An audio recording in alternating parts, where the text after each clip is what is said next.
el hombre que desafió las leyes de la naturaleza.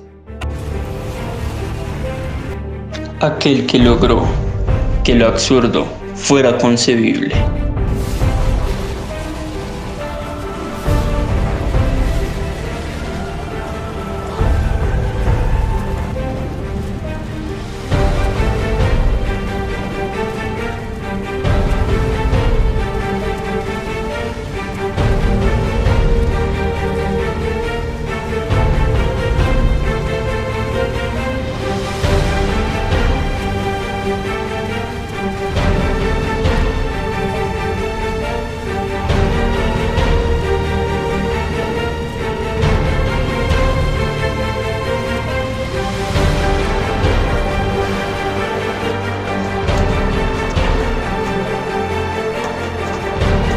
Un hombre que logró que la mano de Dios se moviera a su favor.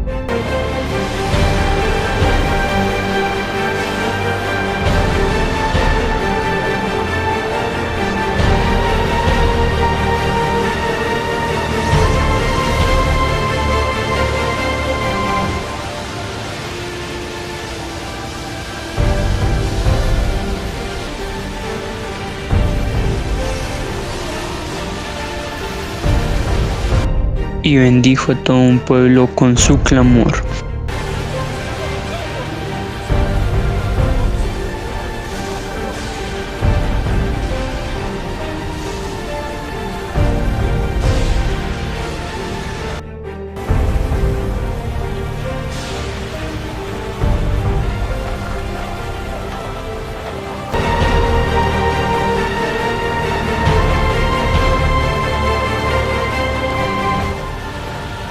Sin importar que sus enemigos iban a destruirlo, puso su confianza en Dios.